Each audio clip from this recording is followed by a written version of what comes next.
E acho que estamos ao vivo. Sim, deixa eu ver aqui. Se estamos ao vivo de verdade, né? Porque vai aqui, né? Sim, estamos ao vivo. Sejam muito bem-vindos e bem-vindos à nossa live de aulão de quarta-feira. Aulão mesmo, gente, porque estamos numa matéria de ritos de sangue que a gente vai falar de muito sangue mesmo, né? E o Jesus da Shopee já chegou com tudo, né? Já cheguem com os dois pés no like, que hoje vai ser sangue no olho. Não sei se vai ser no olho, mas em algum lugar vai ter sangue hoje nessa live, hein? Vamos lá, deixando seu like, seja muito bem-vindo, Jesus da Shopee, obrigada pela presença, obrigada pelo carinho, e também hoje nós vamos para o segundo capítulo do livro que estou traduzindo para vocês, Ritos de Sangue, importantíssimo, gente, um material que vai complementar a playlist Sacrifícios de Sangue. Gente, em breve a gente vai começar outros livros, porque a gente não vai esperar terminar esse para começar outros, não. A gente vai fazer vários conteúdos. Nós já tivemos uma live também para complementar a playlist Sacrifícios Humanos sobre Primeira Guerra Mundial, né? Já estamos verificando algumas coisas. Semana que vem temos convidada. Vamos abrir o mês de março, mês das mulheres, mês da luta das mulheres, com conteúdo importantíssimo. Vamos receber Kelly Gouveia em 2 lives em março, mas semana que vem, na primeira semana de março de 2025, já vai ter a Kelly aqui conosco. E olha, vocês não podem perder. Fabiane, olá, querida, tudo bem? Seja muito bem-vinda, obrigada pela presença. Isso aí, vamos lá para a nossa live maravilhosa, né? Quero convidar vocês a se tornarem membros do canal, claro, com muitos benefícios. Lembrando que os membros do canal precisam me enviar um e-mail com seu nome completo, endereço dos correios para receber seus pacotes. Os sorteados de fevereiro até sexta-feira eu já vou postar todos os prêmios de quem eu já tenho o endereço, eu já enviei, né, um comunicado para todos os sorteados. Segunda-feira eu passei o dia todo no velório e depois no enterro da minha amiga, da Tatiana Raquel. Foi um dia bem difícil e ontem eu ainda precisei descansar, mas ao mesmo tempo fiz muitas coisas, precisei rever alguns trabalhos, né? Deixar tudo preparado, mas hoje eu já estou bem melhor e a gente vai reconstruindo e ressignificando essa perda, né? Tatiana sempre vai morar no meu coração. Então, fica aqui a minha lembrança, meu carinho, né? Da Tatiana, que foi e vai sempre ser uma mulher incrível, né? E que marcou a minha história. Olha só, Jesus da Shopee. Spoiler, membros ganham adesivos maravilhosos. Sim, no pacote de membros vai mimos importantíssimos, né? Mimos também da Nigra Corudistro, Monstro dos Mares e muitas livrarias independentes, né? Que estão produzindo materiais incríveis. Então, sim, e outras coisinhas. Então, olha só, membros, não esqueçam de enviar um e-mail com seu nome completo, endereço dos correios. Meu e-mail está aqui na tela. Vocês podem apoiar também com qualquer valor. A chave Pix está aqui, podem mandar super chique, super chats, mas tornem-se membros, porque aí vocês têm muito mais benefícios, porque além de receber o pacote cheio de mimos, você vai, enquanto sua membresia estiver ativa, você concorre todo mês a livros e cursos, e também você tem acesso ao drive do Espaço das Deusas, onde estão os arquivos dos slides das aulas, os aulões aqui do canal, vão todos para a pasta do Espaço das Deusas. Mari chegou chegando, hein? Boa noite, querida. Seja muito bem-vinda. Isso aí. Tiago Faria Mello, boa noite, querido. Seja muito bem-vindo. Obrigada pela presença. Vocês são importantíssimos. Essa live é patrocinada pelo Espaço das Deusas. Lembrando que também os membros do canal patrocinam e através da comunidade de membros que nós remuneramos os nossos convidados. Semana que vem vai ter convidado aqui no canal, hein? Especialíssima. Não percam, assunto novo, nós vamos falar sobre a mitologia do tarô e vamos entender o que o que são essas cartas, né? Então, é importante que a gente comece a entender as coisas, principalmente antes de falar. Então, a gente vai ter muito conteúdo exclusivo aqui, ainda já na semana que vem.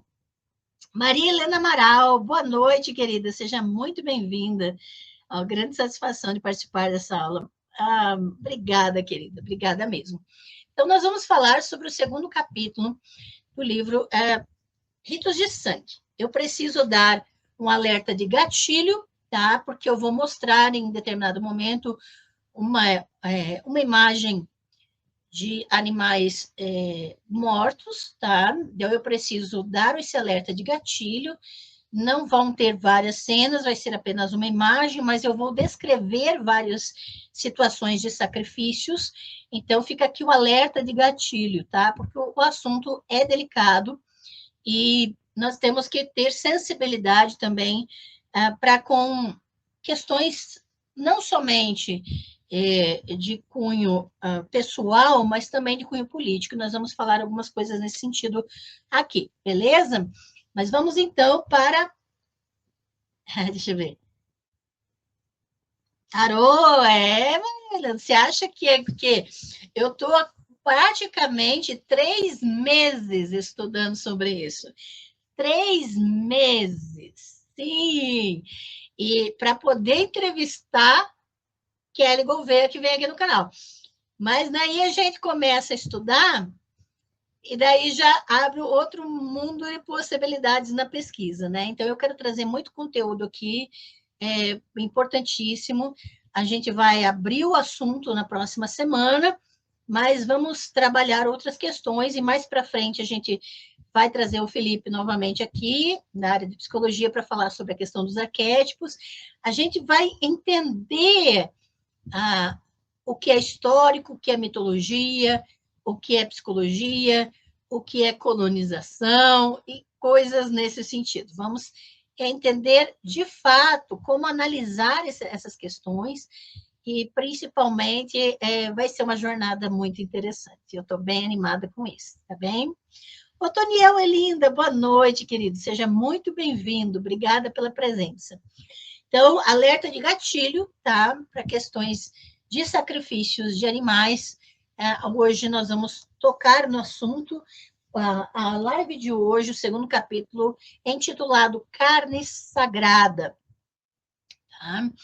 Então, eu vou compartilhar a tela aqui com vocês para a gente começar a conversar dentro do assunto, né? Então, nós estamos no segundo capítulo, Carne Sagrada, em que eu estou traduzindo e vou agora explanar esse conteúdo aqui com vocês, tá bem? Começa com uma citação do Bakunin. Todas as religiões são cruéis, todas se baseiam em sangue, pois todas se baseiam principalmente na ideia de sacrifício, ou seja, na imolação perpétua da humanidade para a insaciável vingança da divindade. Isso é uma frase do Bakunin, não significa que ele seja dono da verdade, né? E a gente pode refletir o que ele está dizendo, e a gente sabe, sim, que existem expressões religiosas que não são necessariamente fundamentadas em sacrifício, mas sacrifício humano, mas as religiões, em geral, elas têm algum tipo de sacrifício, seja físico, humano, seja físico, animal, seja espiritual ou emocional, ou em relação ao próprio psicológico, né, a psique humana. Então, o sacrifício é uma questão que envolve, de certa forma, todas as religiões. Na guerra, os homens oferecem suas vidas e, às vezes, fazem o sacrifício supremo. Essa convenção retórica liga a guerra à religião, de uma forma muito mais literal do que se poderia suspeitar. Para o ouvido moderno, sacrifício tem um som passivo, quase sem sangue. Nós o confundimos com abnegação, com renúncia, e o associamos a imagens de donzelas pálidas e estátuas de mármore. Mas o sacrifício aparece pela primeira vez no registro histórico como um ritual religioso bem definido, variando em detalhes de cultura para cultura, mas quase sempre apresentando em seu momento culminante um ato de derramamento de sangue em público. Lembrando que no primeiro capítulo dessa obra nós trabalhamos, né, o texto da Bárbara, em que ela já projeta a ideia da guerra como relação à religião, né? E nós vamos agora voltar no tempo, a Bárbara vai nos conduzir um pouco atrás no tempo, na questão dos sacrifícios humanos, principalmente na questão dos sacrifícios de animais hoje. Por isso, o capítulo se intitula Carne Sagrada. E na segunda parte do livro é que ela vai retornar à questão da guerra e nós vamos ter um pouco mais de embasamento para enxergar a guerra como um ato sagrado. A morte, a tortura ou a mutilação de um animal ou de um ser humano, seguido pelo ritual de eliminação do sangue e, na maioria dos casos, o consumo dos mortos. O sacrifício ritual é o exemplo mais claro de violência tornada sagrada. Então, a grande questão aqui é que existem inúmeros tipos de violência. Entretanto, quando essas violências elas são transformadas num rito, elas são legitimadas religiosamente, esse tipo de violência vai ser agora aceitável socialmente. Tá? Quando a vítima não é humana, o ato central de violência é essencialmente familiar e compreensível. O abate de animais para alimentação.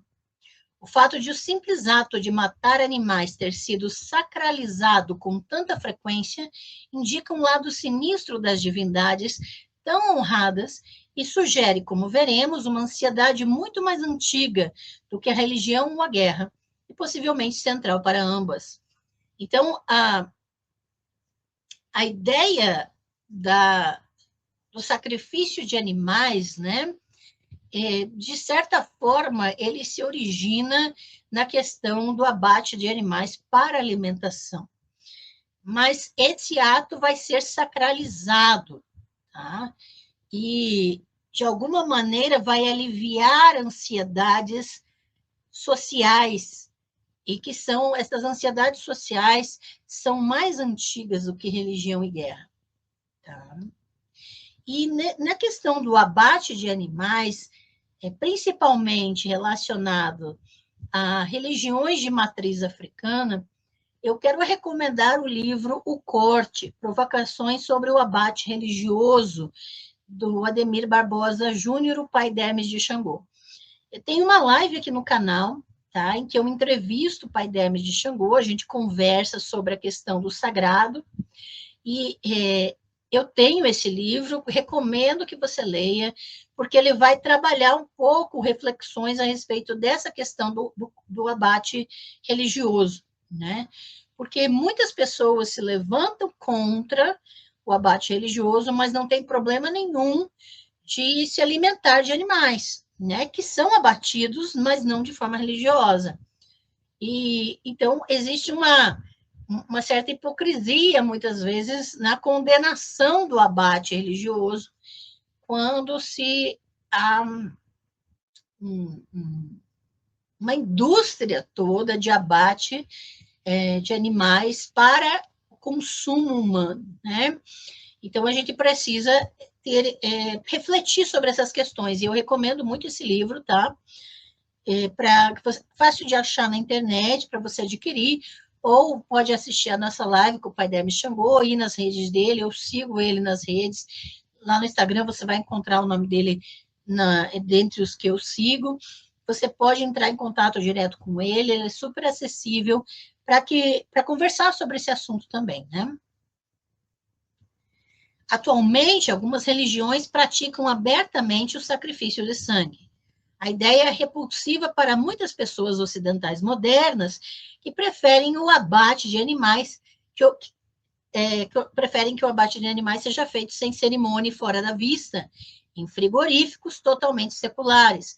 Então, existe uma hipocrisia aqui nessa condenação e nessa repulsa ocidental moderna, exatamente porque, contanto que eu não veja, né, tá valendo, porque eu vou comer a carne e tá ótimo. Então, alerta de gatilho, vou mostrar uma imagem sensível, tá?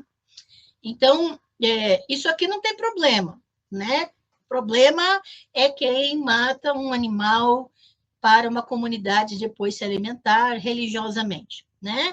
Mas isso aqui é a hipocrisia moderna, né? Mas os historiadores contemporâneos da religião nos lembram o que os praticantes religiosos muitas vezes preferem ignorar ou esquecer, que o sacrifício de sangue não é apenas um ritual religioso, ele é o ritual central das religiões de todas as civilizações antigas e tradicionais. Por milhares de anos, o ritual religioso central, desde as terras altas dos Andes até o Vale do Ganges, foi o ato de matar em sacrifício. O templo que abrigava o altar, ou a plataforma elevada, o círculo de pedra que constituía um local sagrado, era também um matadouro. As religiões judaicas e cristãs, por exemplo, não exigem mais, ou, na verdade, permitem, o sacrifício de sangue. Mas o sacrifício, inclusive o humano, continua sendo um tema central dos textos judaicos e cristãos. E aí eu quero lembrar, quem não assistiu ainda, que maratone a playlist Sacrifícios Humanos, em que nós tratamos de comprovar pelos textos da Bíblia hebraica que sim, eram feitos sacrifícios humanos para Javé, que não existiu uma divindade chamada Moloque. Tudo isso já foi tratado aqui na playlist Sacrifícios Humanos, tá? Mas mesmo que hoje cristãos e judeus não admitam, né, o sacrifício humano, esse é o tema central tanto da Bíblia hebraica, que são os textos judaicos, quanto do Novo Testamento, que são os textos utilizados pelos cristãos. Na Bíblia hebraica, que é o Antigo Testamento para os cristãos, o evento decisivo e aquele que define a relação entre os judaítas e Javé é o sacrifício abortado de Isaque por seu pai Abraão. Lembrem que nós falamos sobre esse mito, né, de Abraão quase sacrificando seu próprio filho Isaque para Javé.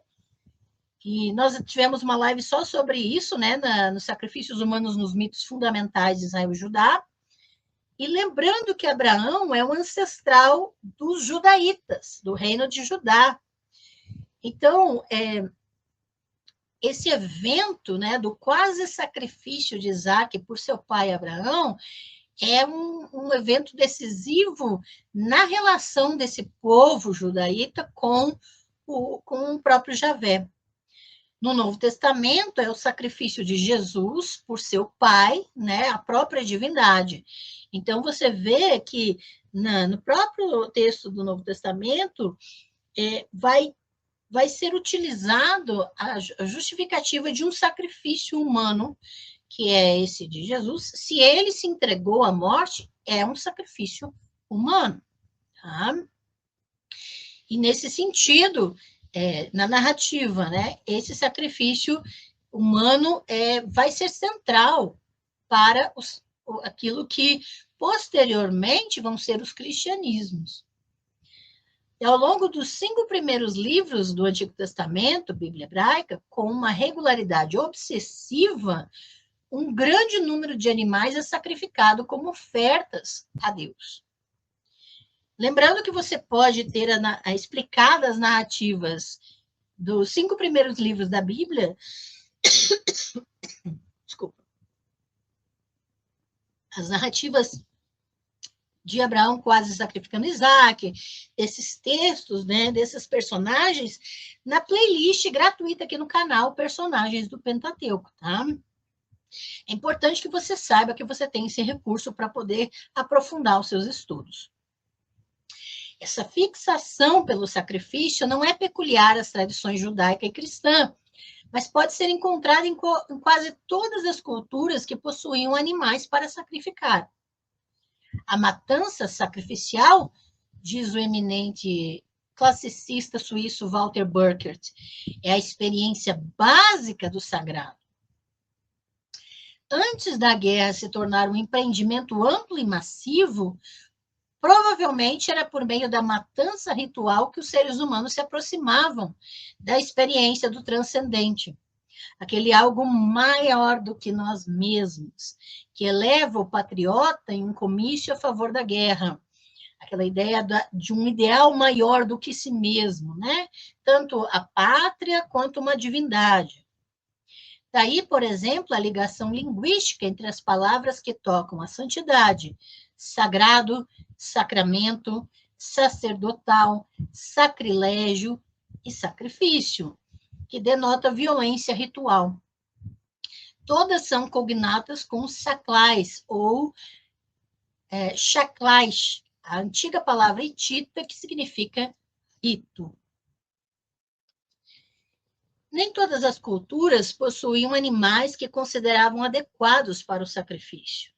E alguns antropólogos reservam o termo sacrifício para povos como os antigos israelitas, judaítas e gregos. Mas as culturas que não possuem vítimas animais apropriadas geralmente apresentam atos de automutilação, que, embora não sejam propriamente sacrifícios, no sentido hebraico e indo-europeu clássico, são igualmente focados na sangria como um espetáculo público. Então, a automutilação não deixa de ser um rito de sangue, né? Na cultura maia, por exemplo, o sacrifício humano e a sangria eram contínuos e difundidos durante todo o período clássico. E o objetivo parece ter sido menos a vida da vítima e mais o seu sangue, talvez como sustento exigido pelos deuses.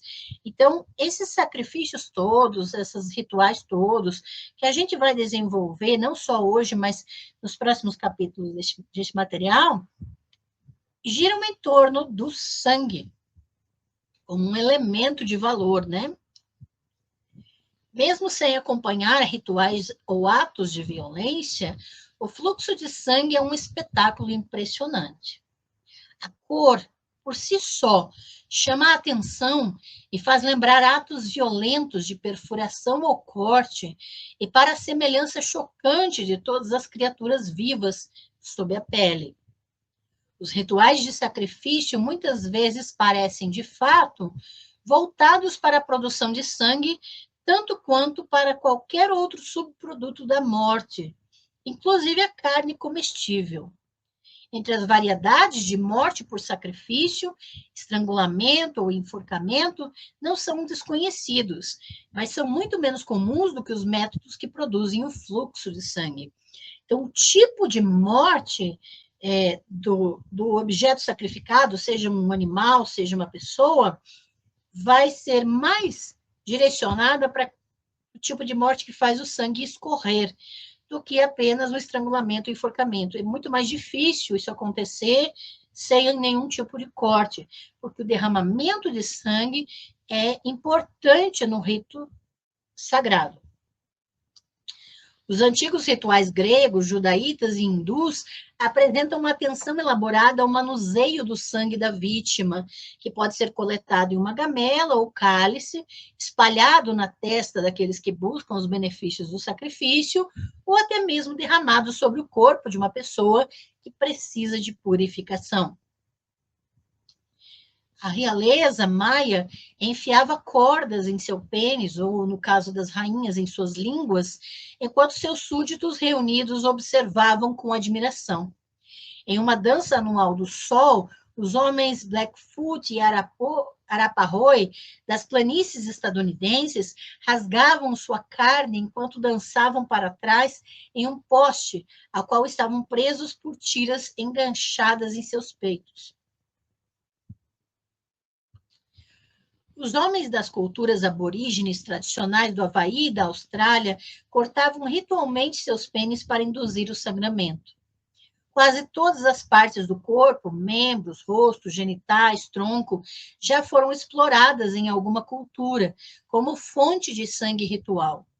Entre os povos Garruca Gana e Gururumba, da Papua Nova Guiné, o nariz era o órgão preferido. Os meninos submetidos à iniciação são levados a um rio em meio a gritos, cantos e música de flauta dos guerreiros.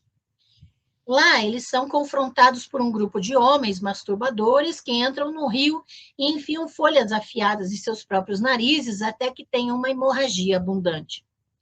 Os iniciados também induzem hemorragia nasal. Em seguida, eles passam um ano na cabana dos homens, têm pouco contato com mulheres e praticam sangramento nasal, vômito e tocar flauta.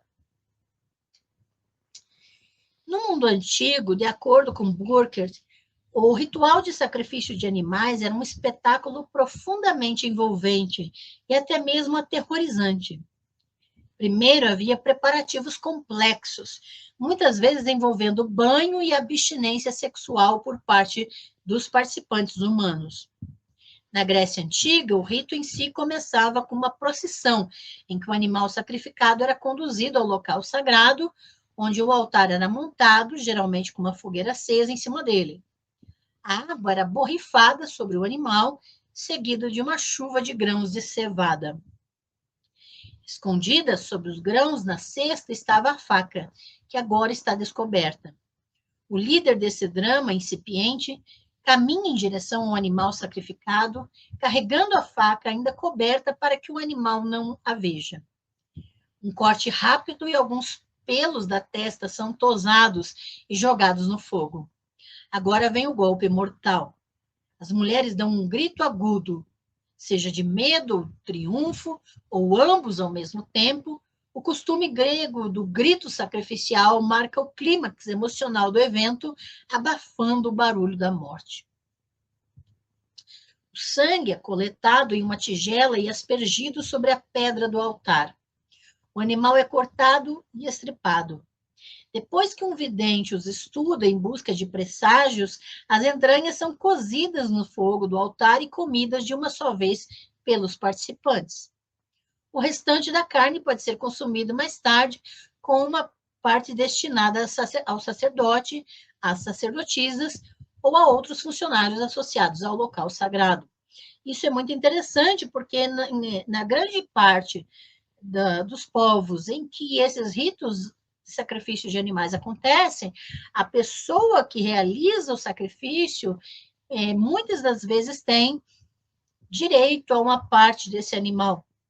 É um tipo de pagamento pelo ato do sacrifício, né?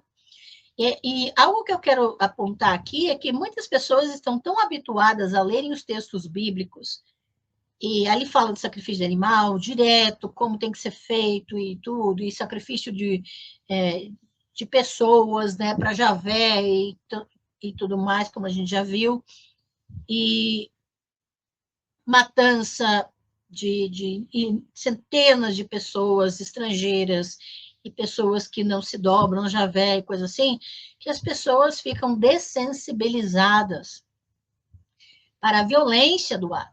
E quando a gente traz, por exemplo, esse tipo de conteúdo em que nós trazemos descrição de rituais de outros povos, é muito comum que isso suscite dentro das pessoas uma revolta, uma repulsa, um nojo, aquela coisa toda. Mas, novamente, eu quero apontar para a hipocrisia dessa sensação, porque é uma sensação que se sente apenas com relação a povos que não estão relacionados aos textos bíblicos. Porque quando são povos ali dentro dos textos bíblicos, o sangue, os animais e aquela obsessão por derramamento de sangue e por sacrificar pessoas, e por massacrar pessoas na guerra, tudo isso não é motivo de repulsa, nem de desconforto, nem de nojo, né? As pessoas, muitas vezes, elas passam por aqueles textos sem nenhum sentimento desses, mas quando a gente trabalha descrevendo ritos de outros povos que não são mencionados nos textos bíblicos, isso vai trazer à tona a nossa xenofobia, nossa seletividade quanto àquilo que é repulsivo e aquilo que não é. Então, na verdade, o sacrifício de sangue em si não é repulsivo. O que é repulsivo é quando um povo que não está no texto bíblico, né? Quando não é algo que está na Bíblia. Se está fora da Bíblia, então, nossa, é nojento, é repulsivo, é violento e coisa assim. Então, a gente tem que cuidar com as sensações que temos quando estamos ouvindo ou vendo coisas nesse sentido. Como é que está reagindo dentro de você essas descrições de rituais desses povos? E que você reflita se essas mesmas sensações acontecem quando você lê um texto bíblico de violência ou sacrifício. É só uma reflexão. Ah, se você sente tanta repulsa quanto, não é para você isso que eu estou falando. Então, não precisa se justificar nem se explicar. Aquilo que serve para você, beleza. O que não serve, segue adiante. Tá? Mas é importante que a gente reflita sobre a repulsa que muitas vezes as pessoas sentem por determinados rituais de sacrifício e por outros não. Tá? Para prestar atenção se isso não é apenas uma seletividade.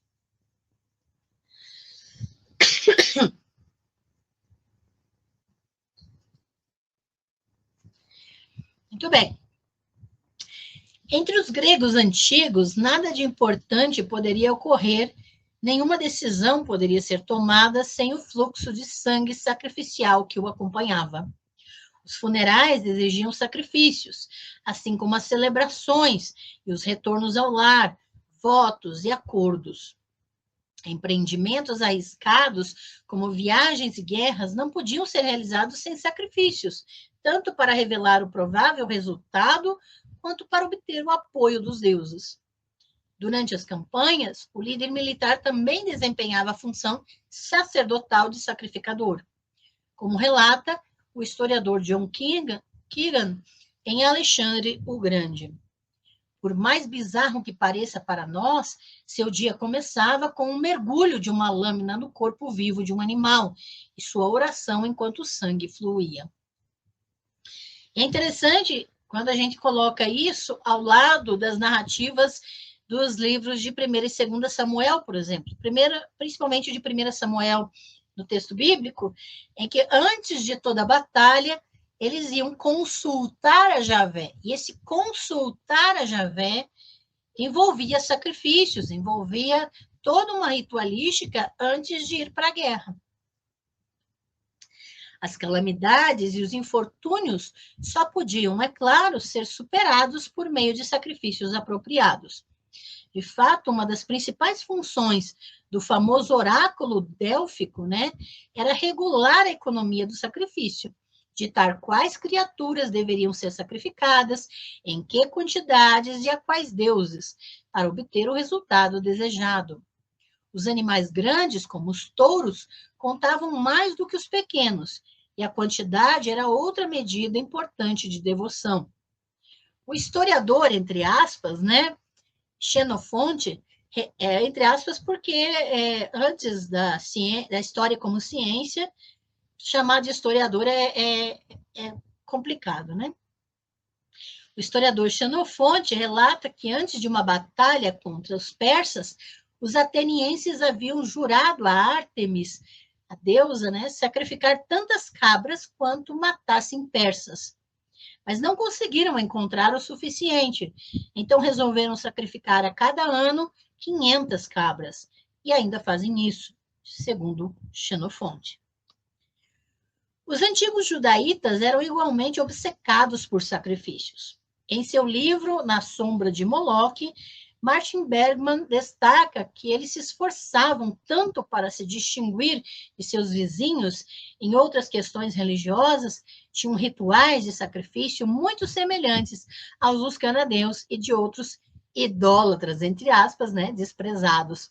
Então é interessante aqui, gente, perceber que, apesar do discurso nos textos bíblicos constantemente reforçar que havia uma separação entre os judaítas, os israelitas, né, e seus vizinhos, e os cananeus, e os idólatras, e coisas assim, mas os seus sacrifícios eram idênticos, tá, aos cananeus, aos povos vizinhos, eram do mesmo tipo.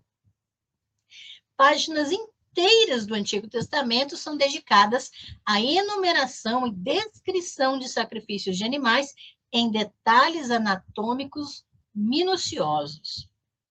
Em Levítico 9, 3 e 4, por exemplo, se prescreve um cabrito para oferta pelo pecado, e um bezerro e um cordeiro, ambos de 1 ano, sem defeito, para o holocausto. Lembrando que o holocausto é um sacrifício totalmente queimado. Também um novilho e um carneiro para oferta pacífica, e uma oferta de cereais misturada com azeite. O destino de cada subproduto animal resultante é descrito até a gordura, o redenho, os rins, o fígado e a alcatra. Lembrando que no meu curso Legislação Levítica, nós vamos trabalhar especificamente os textos capítulo a capítulo do livro de Levíticos, em que descrevem esses sacrifícios e ofertas. Tá? E nós fazemos uma análise antropológica disso. O sacrifício de animais, diz Burkers, era uma realidade que permeava todo o mundo antigo. O ritual de sacrifício israelita e judaíta se assemelhava aos dos gregos, que por sua vez se assemelhava aos dos egípcios e fenícios, dos babilônicos e persas, dos etruscos e dos romanos. Os nomes dos deuses que recebiam sacrifícios variavam de cultura para cultura, mas os principais elementos do ritual eram sempre reconhecíveis e familiares aos antigos. A procissão, o clímax do corte da garganta ou degola, o esquartejamento, o exame das vísceras, os usos rituais do sangue fresco, a queima ou o cozimento dos restos mortais. Essas etapas são reconhecidas em quase todas as culturas. Todos esses rituais sangrentos pertencem à mesma categoria ampla de violência socialmente sancionada, onde poderíamos localizar a guerra e parecem estar falando de algumas das mesmas preocupações da guerra. Então, essa categoria que já foi introduzida no primeiro capítulo, né, de violência socialmente sancionada como a guerra. E nós vamos ver que quando a violência é socialmente sancionada, ela está relacionada a alguma ansiedade social, alguma preocupação social. Tá? Então, existe um motivo por essa sanção. Tá? A morte está claramente entre essas preocupações, assim como o poder de provocar a morte, de matar, ou pelo menos de fazer correr sangue. Se não fosse por isso, tanto a guerra quanto os rituais de derramamento de sangue são demonstrações espetaculares do poder humano de ferir e matar, se não fosse toda a questão que está envolvido no sacrifício. Mas há outra conexão sugerida por René Girard em seu maravilhosamente imaginativo Violência e o Sagrado. Ele especula que a guerra e o sacrifício podem ter servido originalmente para o mesmo fim, amortecer a energia agressiva que poderia destruir uma comunidade e redirecionar essa energia para um foco externo, a vítima do sacrifício ou o inimigo estrangeiro no caso da guerra. Girard parece supor a existência de um instinto agressivo, ou pelo menos uma tendência, que, se deixada por conta própria, levaria a rixas e disputas intermináveis. Então, ele vai defender que, para prevenir a autodestruição de um grupo, vai se sancionar certos tipos de violência para elementos externos, como um animal sacrificado ou inimigos, no caso da guerra. Toda a função da religião, segundo Girard, é redirecionar essa violência para fora. Abre aspas, a religião, em seu sentido mais amplo, deve ser outro termo para aquela obscuridade que envolve os esforços do homem para se defender por meios curativos ou preventivos de sua própria violência. Fecha aspas. Mas não é preciso aceitar a ideia de agressividade inata para aplicar a linha de raciocínio de Girard. Então, a gente não precisa concordar com ele, não, tá? Até a autora fala sobre isso no primeiro capítulo, a gente falou isso na live do primeiro capítulo, que não há comprovação científica de que os seres humanos têm uma violência inata, que precisa botar para fora, uma agressividade natural, que está muito no discurso dos red pills por aí, né? De que, né, agressividade, isso é coisa de homem, não sei o quê. Isso aí é discurso, tá? Não tem comprovação científica nenhuma. Girard levantou essa bola, mas não significa que ele esteja certo, tá? As tendências violentas que ele postula poderiam muito bem ser o produto das circunstâncias. As tendências rebeldes de pessoas oprimidas por seu chefe, o rei, por exemplo. Em ambos os casos, a função do sacrifício seria redirecionar a violência para alvos socialmente mais aceitáveis. Em vez de matar uns aos outros, ou o rei, os sacrificadores ou seus representantes sacerdotais matam cerimoniosamente a vítima. Então, seria uma forma até de acalmar os grupos oprimidos da sociedade para que não se rebelem, para que soltem a sua raiva num elemento legalmente aceito. O Deus a quem o sacrifício é oferecido é irrelevante na visão de Girard, um mero brilho mitológico nos procedimentos. O que importa é a seleção de uma vítima e sua morte violenta e pública. A vítima do sacrifício deve ser vista principalmente como um bode expiatório, argumenta Girard, citando o ritual grego antigo, no qual um indigente que havia sido mantido com recursos públicos, o designado fármacos ou cura, era expulso da cidade, possivelmente morto, para evitar uma calamidade, como uma praga, invasão estrangeira ou dissensão interna. Até mesmo um animal poderia servir como vítima designada. Então, esse rito de pegar um indigente que foi mantido com recursos públicos, exatamente para aquele fim, ele vai ser o fármacos, ele vai ser a cura para a sociedade. Então, ele vai ser expulso da cidade, morto lá, levando toda a desgraça, né, e evitando algo pior para a sociedade. Essa ideia é muito similar à que se encontra também nos textos bíblicos, né, de você pegar uma ovelha vermelha ou um bode mesmo e levar para o deserto e ele levar a maldição consigo, né? O termo bode expiatório vem do ritual do Yom Kippur, que consiste em amontoar os pecados do povo sobre a cabeça de um bode e depois abater o animal junto com a memória dos pecados. Aqui, ela fala de pecado no texto do livro dela, da Bárbara, né? Mas o texto bíblico, né, no hebraico, não é exatamente a noção teológica de pecado, é a noção de crime, a noção de alguma coisa, de uma ofensa. Tá? Quando a gente falar de Bíblia hebraica, e o termo que é traduzido como pecado, a gente precisa sempre lembrar que tem muito mais no sentido de ofensa, ou crime, alguma coisa nesse sentido. Tá? Nesse processo, de acordo com Girard, o antigo padrão de um contra o outro dá lugar ao antagonismo unificado de todos contra um. Então, um só vai levar a ofensa de todo mundo. A coesão social é preservada às custas do infeliz bode expiatório. Assim, especula Girard, a guerra é meramente outra forma de violência sacrificial, decorrente da necessidade de desviar os conflitos internos para o exterior. Abre aspas. Vemos aqui o princípio por trás de todas as guerras externas.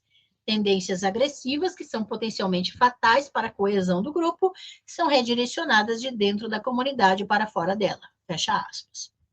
Mas aqui, mesmo que não haja base científica para essa ideia de tendência agressiva, Um ponto importante que o Girard levanta é essa questão da justificativa de desviar conflitos internos para o exterior. Esse desvio de conflitos internos para o exterior é uma estratégia, sim, até hoje utilizada, tá? Para não resolver problemas internos, vamos fazer uma guerra, tá? Isso acontece. Independentemente de Girard estar certo ou não sobre as funções históricas do sacrifício, poucos discordariam de sua percepção de que a guerra tem servido repetidas vezes para promover a aquiescência ao status quo político. Em nosso próprio tempo, os estadunidenses atribuíram à Guerra do Golfo o mérito de nos unir, né? A Guerra do Golfo nos uniu, isso estava no discurso dos Estados Unidos. Os líderes sérvios e croatas resolveram os descontentamentos econômicos pós-comunistas de seus povos com uma orgia de violência nacionalista. A Primeira Guerra Mundial, inclusive, que a gente falou numa live só sobre isso, aboliu, pelo menos temporariamente, a ameaça da guerra de classes interna na maioria das nações beligerantes. Então, veja, a Primeira Guerra Mundial, de certa forma, desviou o foco, a atenção, para essa ameaça de guerra de classes internas. O socialismo foi domado e, a partir de então, contido na estrutura familiar do Estado-nação militarista, na forma do produto mais notável dessa guerra, a União Soviética. Então, vejam que até aqui a gente tem percebido que as guerras e as justificativas específicas para ações sacrificiais, elas acabam tirando o foco para a violência interna e as próprias ameaças e riscos sociais internos. Então, é como se catalisasse essa necessidade de colocar para fora uma solução que não se encontra internamente. Tá? Deixa eu ver agora, antes da gente entrar na segunda parte da live, deixa eu ver quem chegou, quem...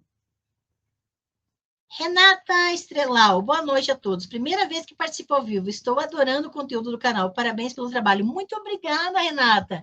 Seja muito bem-vinda, viu? Obrigada pela presença. The People's Library, esse canal é incrível. Ah, obrigada. Bruno, boa noite. O Bruno, é errado não achar certo sacrifício de animais? Não achar certo sacrifício de animal, já que eles são vidas? Veja, nós não estamos tratando aqui do que é certo e errado, né? Eu entendo que é uma necessidade, muitas vezes, de moralizar a questão, mas esse não é o nosso objetivo, né? A gente não está aqui para trabalhar moral para as pessoas, e ditar o que é certo e o que é errado. O que a gente está incitando, tentando, né, trazer à tona é uma reflexão. E cada um precisa fazer a sua própria reflexão para tomar o seu posicionamento nesse sentido, é que se você considera sacrifícios de animais errado, você precisa ser coerente e não se alimentar de animais também, de nada que vem de animais. Porque animais estão sendo mortos da mesma maneira, porque são vidas, percebe? Então, se você tomar essa posição de considerar para si errado o sacrifício de animais, então você precisa ser coerente ao ponto de não consumir nenhum animal morto, porque se trata de vidas. Tá? É uma questão de coerência, ok? Então, é isso que nós estamos trazendo a reflexão, para a gente ser coerente naquilo que propõe, naquilo que defende, né?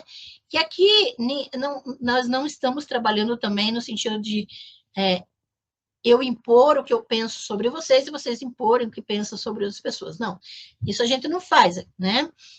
Não existe proselitismo aqui. A questão é exatamente da gente entender o que é valor para nós, tomar decisão a respeito disso com base nos próprios valores e ser coerente com essa decisão em todos os aspectos da vida, ok? Como eu mostrei no começo da live, né?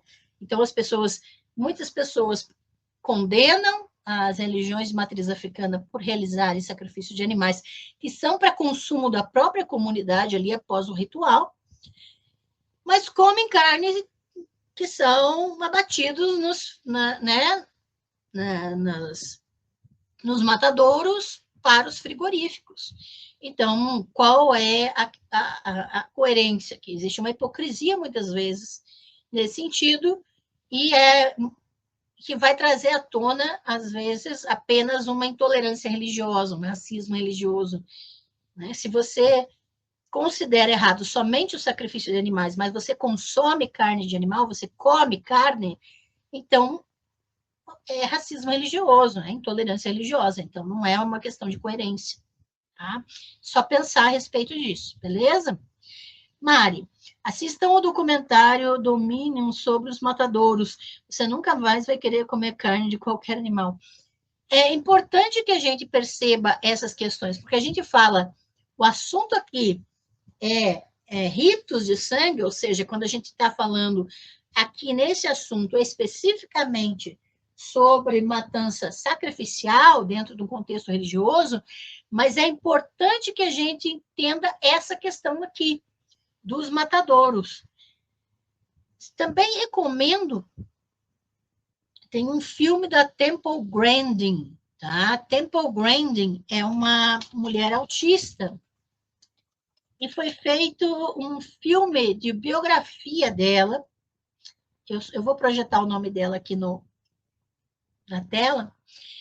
Busque então a biografia, o filme Temple Grandin, que é o nome dela, né? Uma atriz faz. E no final do filme aparece ela mesma, né? A pessoa real. Por que eu estou recomendando ela? Porque ela, o hiperfoco dela foi trabalhar para construir um mecanismo de abate indolor, tá? Para animais. Não é o ideal, por exemplo, disso que a Mari falou, a gente precisa ter consciência de que a realidade é cruel, tá? Os abates não são sensíveis à dor animal, tá? Mas recomendo também o filme da Temple Grandin por causa dessa questão, porque a luta dela, ela se sensibilizou exatamente por causa da tortura que envolvia esses abates, né? E a gente precisa verificar isso, que não é uma coisa simples. O abate religioso não tortura, mas o abate para frigorífico tortura. E a gente tem que pensar sobre isso, tá bem? Mas assistam esse documentário que a Mari está recomendando, que é muito importante mesmo.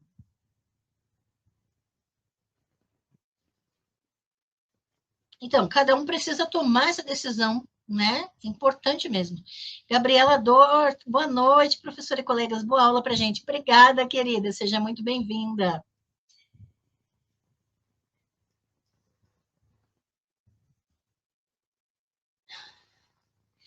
A Nath, boa noite. Conteúdo sensacional, como sempre. Ah, obrigada, Nath. Gente, façam como a Nath, a Gabriela, a Mari, se tornem membros do canal. Vocês têm muitos benefícios, tá? Quando se tornarem membros, não esqueçam de enviar um e-mail para mim com seu nome completo e endereço dos Correios, porque os membros têm direito a receber materiais pelo correio, hein? Não esqueçam. E acesso ao drive também dos slides das lives aqui do canal. Aproveitem, gente. Valdinei Ribeiro, já deixa seu like, não vai embora sem deixar o like, hein? Valdinei Ribeiro, boa noite, professora, trabalhando e ouvindo. Ah, bom trabalho aí, Valdinei, obrigada pela presença. Gorete Xavier, boa noite, Isla, boa noite, querida, seja bem-vinda. Mari, já ouvi muitas vezes de médicos e outras pessoas que o ser humano não foi feito para comer carne, para a gente pensar. Bom, precisa verificar, sim, as pesquisas científicas, tá? É importante que a gente verifique, mas claro que cientificamente a gente não precisa, tem muitas fontes de proteína, fontes aos montes para a gente se alimentar bem, tá? Existe sim essa possibilidade. Então, é uma linha para pensar mesmo, né? E se posicionar pessoalmente, importantíssimo, tá? Obrigada, Mari. Neuza Castanha, boa noite, querida. Renata Estrelau, os sacrifícios hoje são em grande escala. Tem que verificar o que você está chamando de sacrifícios. O que existe é abate, né? O abate animal é em grande escala por causa da alimentação, né? Agora, sacrifícios hoje, eu não consigo ter a dimensão. Você está baseado em que dado para falar isso, Renata, que os sacrifícios são em grande escala? Só se a gente juntar com a questão da guerra, né? Se a gente juntar com a questão da guerra, aí sim, sacrifícios são em grande escala. Então, eu só não sei o que você quis dizer com sacrifícios para, né, para entender bem a sua frase. Obrigada, querida, pelo comentário. Isso aí, Neuza, like 23. Não esqueçam de deixar o like aí, gente. Mari, quando eu li esses textos sobre sacrifícios na Bíblia, eu ficava pensando no cheiro, na imagem de matadouros de animais, sangue e animais sendo mortos, e achava isso muito estranho. Pois é, e não tendo as mesmas tecnologias, né? Pense que era muito mais complicado. Anticlímax, boa noite, já vi esse filme, como ela, além da máquina para abate mais humanizada, entre aspas, de gado, criou também uma máquina de abraço, sim. E eu preciso confessar, Anticlímax, abre parênteses, né? Como eu queria uma máquina de abraço daquele. Eu sou autista também e não é todo abraço que eu me sinto confortável, né? Mas às vezes eu sinto necessidade de abraço, mas eu não quero que ninguém me toque, sabe? E olha, ela foi genial, né? Assistam Temple Grandin, porque ela foi genial.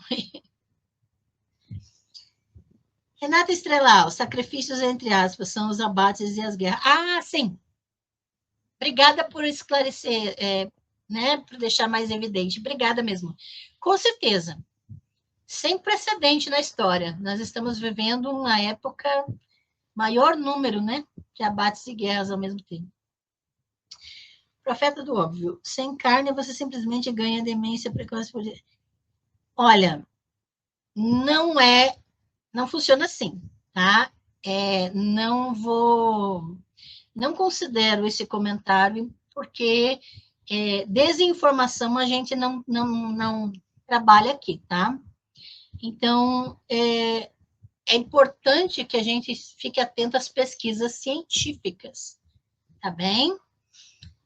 Não adianta eu ficar vindo aqui para espalhar desinformação que a gente trabalha com pesquisa aqui, tá bem? Bruno, a maioria da carne dos animais eu tenho certeza que não vai para o povo. Olha, Bruno, eu recomendo que você pesquise para ter dados sobre isso, né? Porque a gente não sabe, tá? A gente não sabe como é que funciona. O povão mesmo não tem acesso porque é caro, né? Mas a gente precisa ter um pouco mais cuidado para a gente afirmar coisas assim, né? Mas é difícil de acesso para o povão mesmo, né? Por causa do preço. Mas tem que verificar. A gente solta as frases geral assim, é complicado de afirmar, né? Tiago Faria Mello, a economia às vezes pede que nós abramos mão de direitos e até de condições de vida. Falam em sacrifício às vezes, óbvio que eles não abrem mão de nada.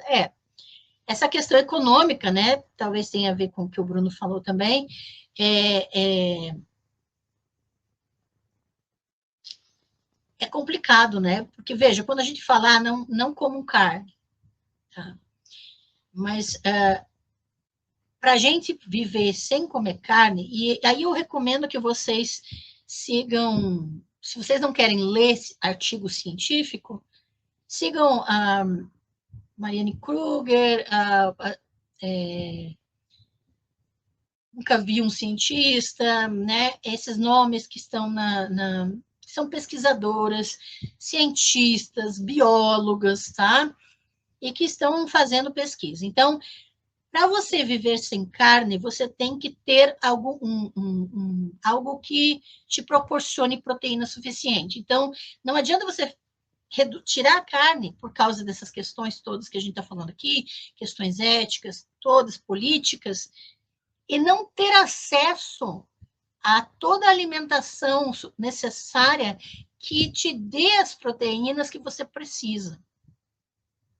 Veja que não é uma questão de a gente dizer tire tudo ou não tire tudo. A gente não tem como falar isso para as pessoas, porque tudo é político. A gente não sabe como é a condição de uma pessoa. Tá? A gente não tem condição de dizer para uma pessoa o que ela tem que fazer, porque nós não estamos no lugar dela, nas condições sociais dela. Então, eu peço que vocês se acalmem um pouquinho e pensem antes de falar as coisas. Principalmente quando for falar coisas de você não deve, isso é errado, isso é certo, tem que fazer, não tem que fazer. A gente não está aqui, ninguém é dono da verdade. A gente precisa se informar. E quando falar algo, né, como teve o profeta do óbvio que chegou falando aqui, mas não deu embasamento nenhum, tem que saber de onde vêm as fontes da sua informação. Tá? Isso é muito importante. Eu não estou dizendo para vocês pararem de comer carne. E eu não estou dizendo para vocês não pararem de comer carne. Eu estou falando para a gente pensar nas nossas decisões. E tomar as decisões dentro da nossa consciência e dentro das nossas condições. Tá? Isso é mais importante. E ninguém pode tirar a sua autonomia de decidir sobre a sua própria vida. E ninguém pode tirar a minha autonomia de decidir sobre a minha própria vida. Isso é fundamental. Beleza? Jesus da Chupi, alguns rituais prezam pelo respeito à vida que será sacrificada, como o fictício mostrado em Avatar de James Cameron. Sim, nós conversamos com a Geni Nunes, tem uma live aqui com a Geni Nunes aqui, ela é indígena Guarani, e muitos povos originários aqui defendem, né, que, por exemplo, muitos deles caçam. E, nesse sentido, não estou generalizando, estou falando de muitos grupos, quando caçam um animal para alimentar o povo, o seu grupo, porque não tem como plantar, veja, tudo tem que verificar o que é possível na sua região, o que é possível, qual a alimentação que existe ali, tá? E se aquilo é suficiente para nutrição, de fato. Então, desses grupos que caçam, muitos eu já ouvi, e até ouvi pessoalmente, porque eu já trabalhei, fiz estágio em área indígena, de que quando caçam, pedem permissão, sim. Isso que o James Cameron colocou no filme Avatar é baseado em povos originários, tá? Em alguns grupos povos originários mesmo, que pedem perdão ou de alguma maneira pedem licença, né? Ou pedem autorização para se alimentar da carne porque não acreditam que são superiores àquele animal. Essa hierarquia entre animais e humanos é muito das sociedades ocidentalizadas. Tá? Então, esses grupos que não têm hierarquia, que enxergam os animais no mesmo nível que as pessoas, né, hierarquicamente na sociedade, têm essas questões de respeito, de solicitar licença para se alimentar de um deles. Né? Isso é real. Tá? Dá para você fazer pesquisa, sim, nos povos originários, tranquilamente. Como que agradecendo ao sacrifício pela manutenção da vida. Sim, exatamente. É isso mesmo. Neuza Castanha, a Bíblia já é um livro cheio de não podes, de preconceito. Veja, primeiro, Neuza, quero não sei se você assistiu, aqui tem uma live aqui no canal só sobre a Bíblia, assim o diz, né? O Wellington e eu fizemos essa live. A Bíblia é uma invenção, tá? Os cristianismos juntaram, tá, esses textos. Esses textos não foram escritos para estarem juntos. Então, eu te recomendo para tomar cuidado quando faz uma afirmação generalizada, porque tem que conhecer quem escreveu cada texto e por que outras pessoas juntaram esses textos, tá? Muitas vezes o que nós entendemos dos textos bíblicos tem mais a ver com a religião cristã que disse o que diz no texto, o que ensinou o que diz no texto, e não o que está de fato no texto, tá, querida? Recomendo que você assista as playlists aqui do canal, tá? Bruno, o mundo hoje em dia é cheio de sacrifícios hoje, com certeza. Tá? E tem muita violência nos textos bíblicos, sim, tá? Vocês vão me ver falando pouco sobre a Bíblia, tá? Porque a Bíblia, como nesse conjunto aí, é uma invenção cristã. Mas os textos bíblicos têm muita violência, existem legislações que são para aqueles povos. Os textos bíblicos não foram escritos para nós hoje, então eu recomendo que vocês se informem, né? E aproveitem os estudos gratuitos aqui do canal para a gente tirar essas ideias cristãs da cabeça, porque nenhum texto bíblico foi escrito por cristãos no sentido oficial da palavra, tá? Então, vamos lá, gente, e vamos entender com essas questões que a gente comentou, e muito obrigada pelos comentários, gente, muito obrigada pela participação. Nós vamos entrar na segunda parte dessa live, que vai falar da carne como sacrifício, como um alimento para os deuses, que é uma outra justificativa, tá? Então, veja, a carne dos animais, da caça, vai se tornar também a ideia do alimento para os ancestrais. Na live do dia 1º de janeiro de 2025, que a gente falou sobre natureza e conceitos de divindade, nós vimos que a ideia de divindade, ela vem da ideia dos ancestrais primeiro. Então, primeiro tinha-se o conceito dos ancestrais que morreram e que continuavam fazendo parte da família mesmo depois de mortos. E por isso, os rituais que faziam parte dessa comunhão entre vivos e mortos da mesma família eram também de sacrifício de animais, de caça, e a caça era repartida entre os vivos e os ancestrais mortos. Então, essa oferta de animais, de carne, de sacrifício para ancestrais, vai também assumir essa ideia de alimentação para os ancestrais. Posteriormente, vai surgir a ideia de divindade, dessa agência invisível, né? A quem o ser humano vai atribuir questões que não compreende. Então, vai tudo jogar no crédito de uma divindade. E aí, a mesma questão, essas divindades da antiguidade eram entendidas como tendo um corpo, que comiam, faziam sexo, bebiam, né? E todas as funções humanas eram projetadas para as divindades. Se você quer entender melhor essa questão, tem uma playlist chamada Deus, uma Anatomia, aqui no canal, gratuita. Você vai lá em Deus, uma Anatomia e maratona a playlist que nós vamos mostrar com dados históricos, arqueológicos, essa ideia dos povos da antiguidade de que as divindades tinham um corpo, de que as divindades comiam e bebiam os sacrifícios. Tá? Inclusive os sacrifícios humanos. Nós mostramos que Javé era entendido nos textos bíblicos como aquele que vai se banquetear, ele vai comer, ter um banquete com os corpos dos inimigos dos judaítas ali.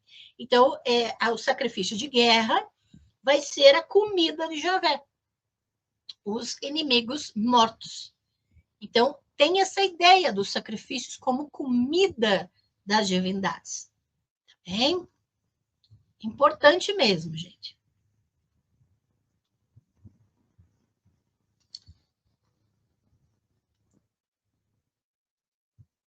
Alimento para os deuses. Mas Jihad passa muito rapidamente sobre a questão da natureza da divindade que recebe o sacrifício.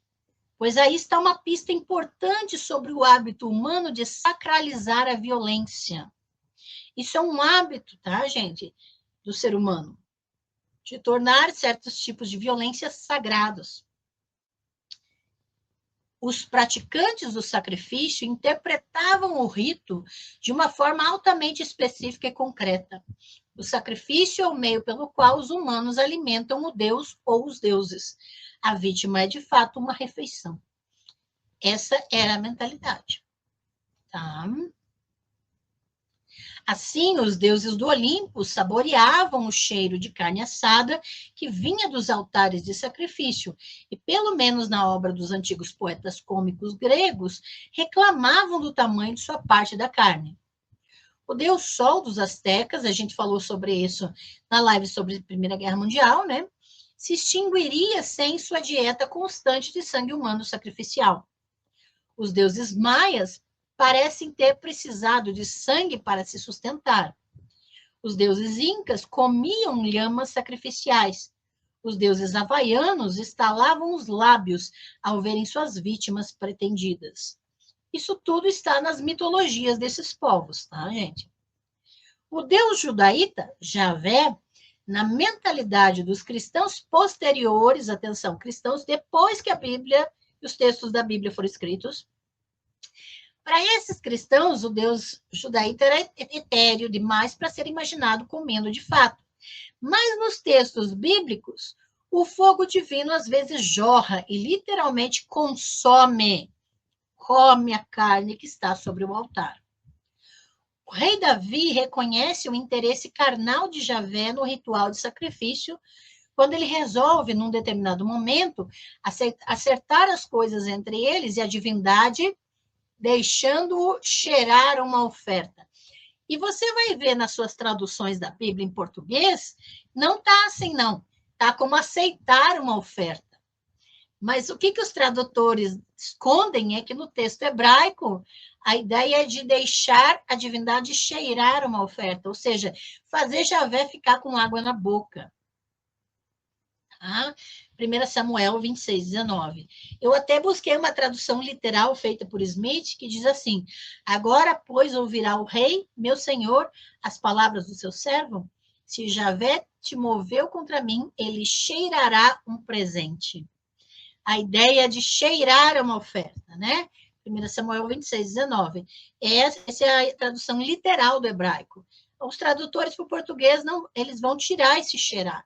Eles vão colocar aceitar a oferta, né?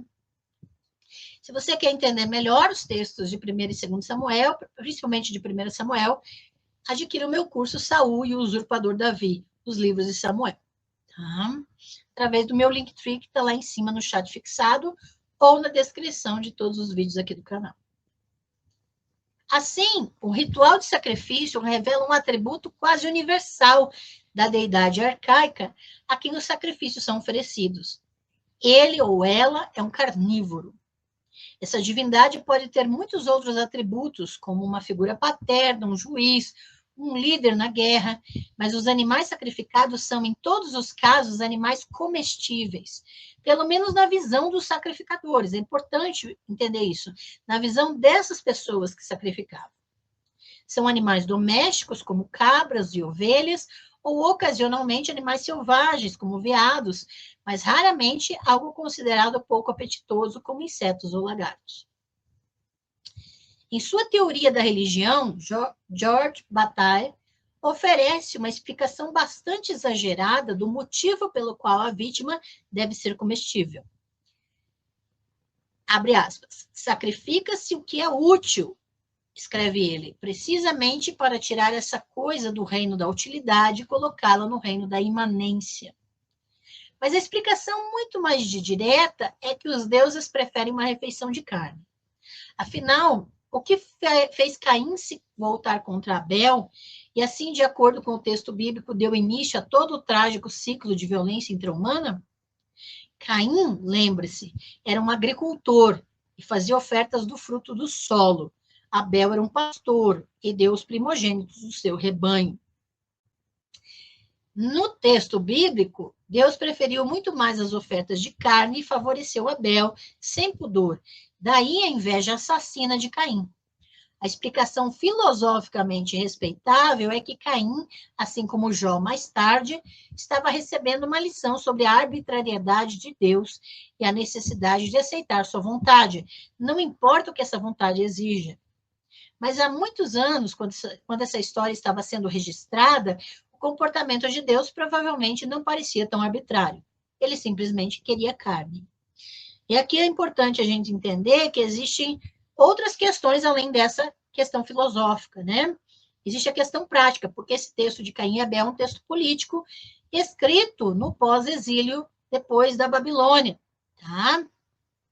Em que os judaítas voltam, a elite sacerdotal judaíta volta da Babilônia, do exílio, e aí vai elaborar essas narrativas. Por quê?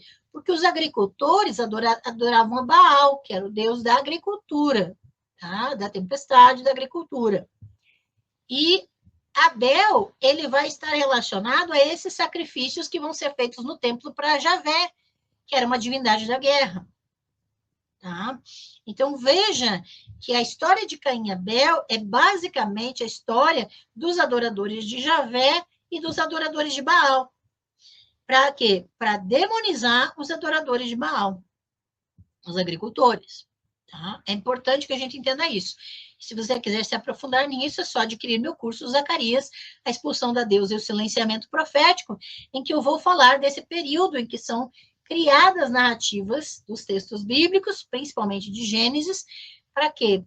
É para politicamente construir as estruturas de poder sacerdotal ali no pós-exílio. Tá bem?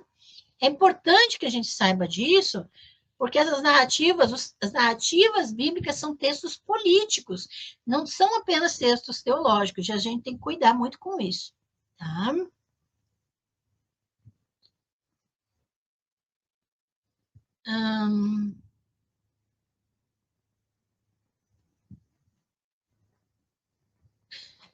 Os comentários de vocês só para dar risada, né? Muito bem, não tem nenhuma pergunta, vamos continuar. Então, é importante que a gente entenda que para a mentalidade dessas pessoas, as divindades comiam esses sacrifícios. Então, eles não estavam apenas matando para derramar sangue, eles estavam abatendo para uma refeição. Os humanos também são carnívoros, e são os humanos, em sua maioria, que comem a carne sacrificada. Isso acontece até hoje, tá? E nas religiões que abatem animais, a carne sacrificada serve para alimento da comunidade, tá? Então, vou fazer esse alerta, esse reforço do alerta.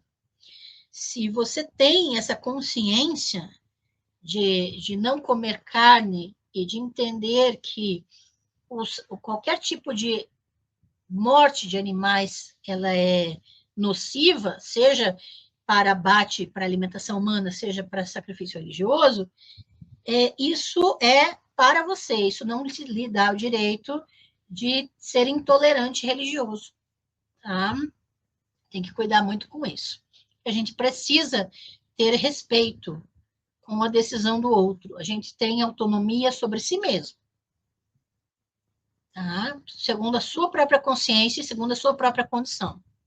Se você quer proibir que o outro coma carne, então você dê condições para essa pessoa, para ela ter toda a alimentação que ela precisa para substituir o que ela na alimentação dela, tá? Só aponte o dedo para alguém se você for dar as condições e principalmente se a outra pessoa aceitar o que você quer fazer por ela, tá? Que ninguém é obrigado. Importante isso. Respeito e autonomia, tá bem? Os inúmeros animais sacrificados no Antigo Testamento não são desperdiçados do ponto de vista de um incrédulo. Eles se tornam um jantar dos judaítas. Uma parte do animal morto vai para os sacerdotes que realizam o sacrifício, outra parte para os participantes leigos que contribuíram com o animal, e ainda outra parte, geralmente algo insubstancial, como a fumaça do fogo do sacrifício, para a divindade. Mesmo assim, às vezes surgiam tensões sobre o tamanho relativo das porções destinadas a humanos e deuses. No livro de Samuel, descobrimos que os sacerdotes perversos estavam pegando demais e até exigindo o animal inteiro e cru, em vez de sua devida parte dos restos cozidos. Você pode conferir isso em 1 Samuel 2,15. De certa forma, a instituição do sacrifício de sangue é pouco mais do que o prelúdio de uma refeição. O antropólogo Bruce Lincoln observa que nas antigas culturas indo-europeias, toda oferenda é seguida de uma refeição, e o sacrifício ritual continuou a ter uma função culinária até a era moderna, às vezes se transformando numa carnificina sem cerimônia. O templo de Kali, em Calcutá, no século XIX, podia lidar com 800 cabras em 3 dias, muito mais do que os atenienses de Xenofonte conseguiam reunir. Abre aspas. O templo serve simplesmente como um matadouro, pois aqueles que realizam sacrifício retêm seus animais, deixando apenas a cabeça no templo como um presente simbólico, enquanto o sangue flui para a deusa. Fecha aspas. Aqui tem uma imagem do templo de Kali, né?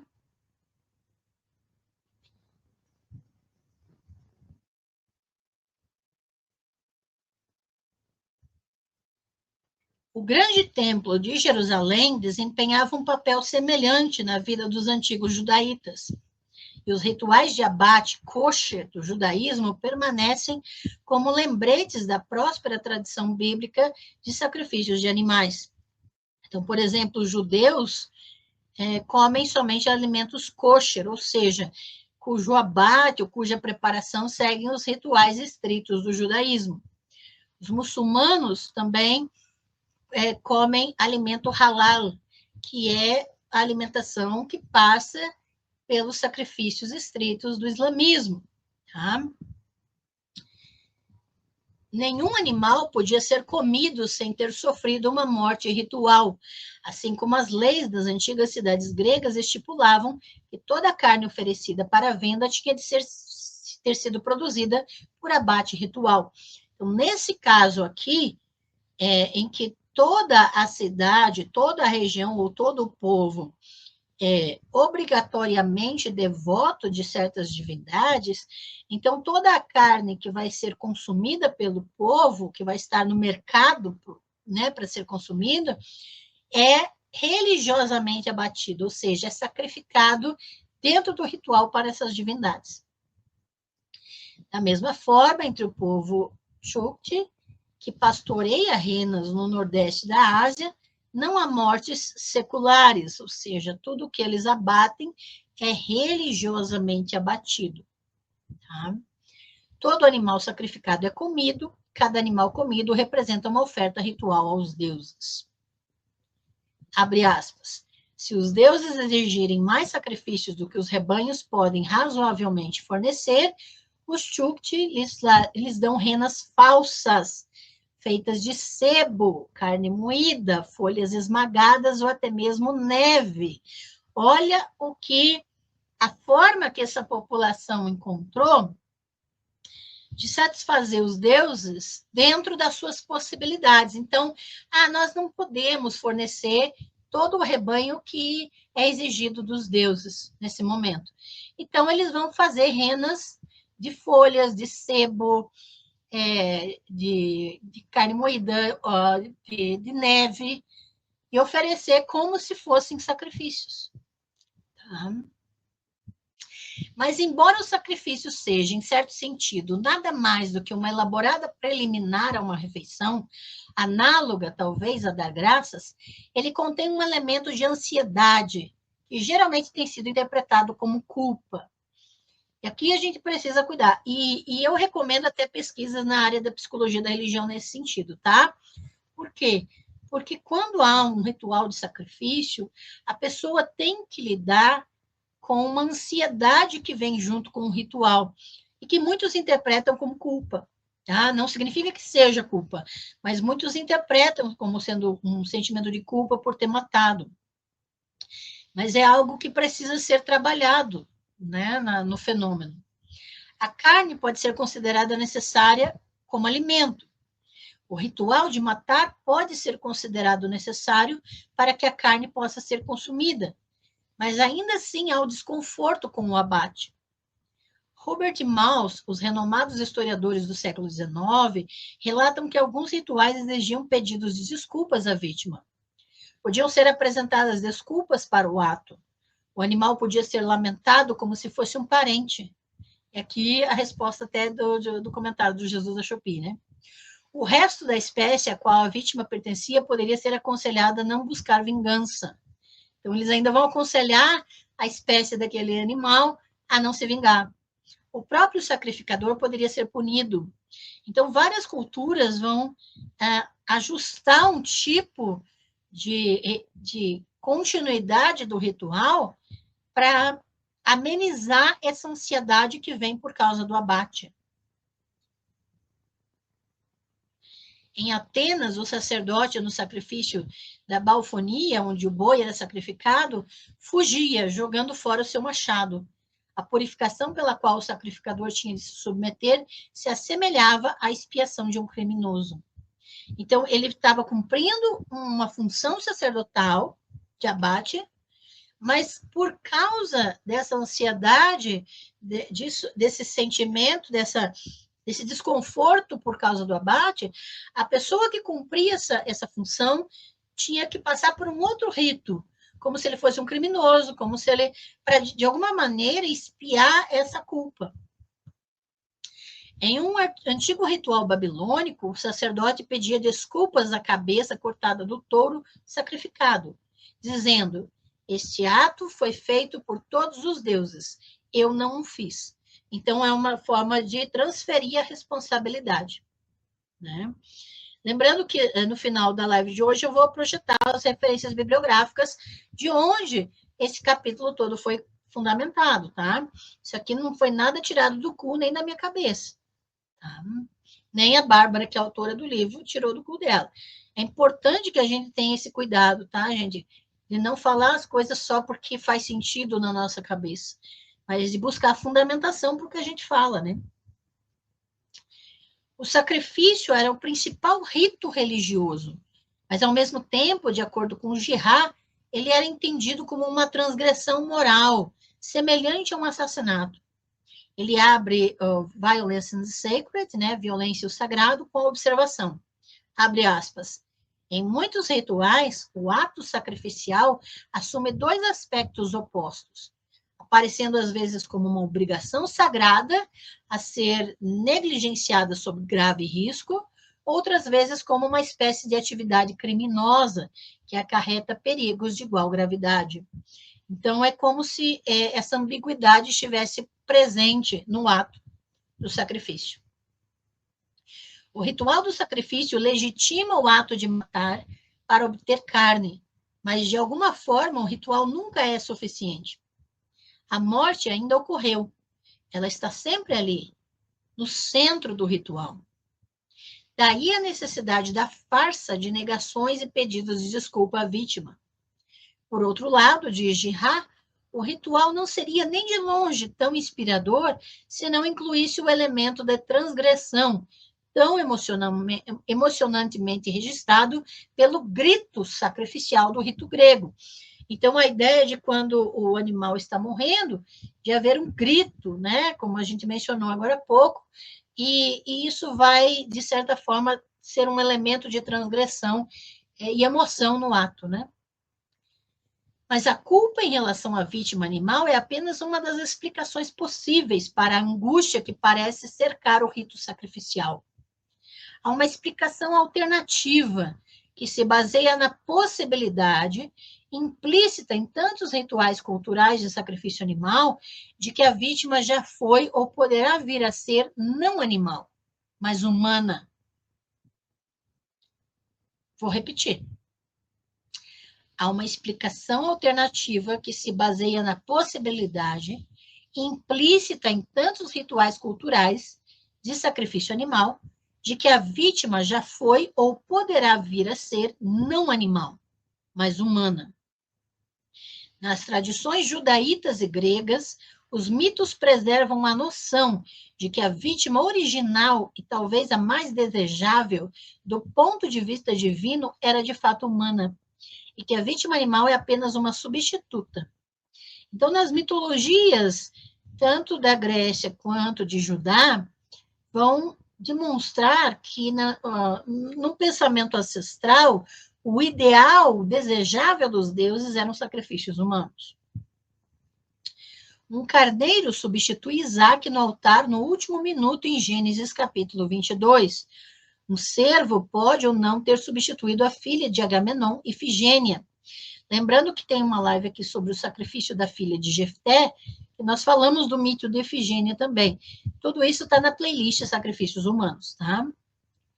Em alguns casos de sacrifício de animais, a vítima é primeiramente festejada como se fosse humana, vestida com roupas humanas, talvez tratada como uma criança humana, até mesmo amamentada por fêmeas humanas, no caso de ursos bebês designados como vítimas de sacrifício pelos Ainu do Japão.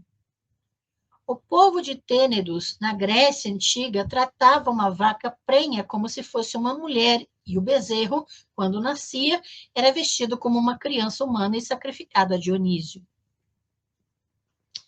Ou, como veremos em um capítulo posterior, a vítima pode de fato ser humana. Quando a vítima é humana ou é um animal interpretado como substituto de um ser humano, o ato de sacrifício assume novos significados. Nós vemos, por exemplo, na Bíblia hebraica, que os sacrifícios animais, sempre quando fala de sacrifícios animais, se coloca como substitutos, tá, de humanos. Então, existe sempre essa ideia de que o ideal era o sangue humano estar sendo derramado. Nos textos bíblicos, tá? O drama é intensificado. Uma nova ansiedade é introduzida. Não a da transgressão, mas a da ameaça. É a intrigante equivalência entre animais e homens, sugere Burkert, como expressa na mitologia, nas metáforas da tragédia, mas também nos rituais de substituição, que lança a sombra do sacrifício humano sobre todos esses altares sagrados em frente aos templos.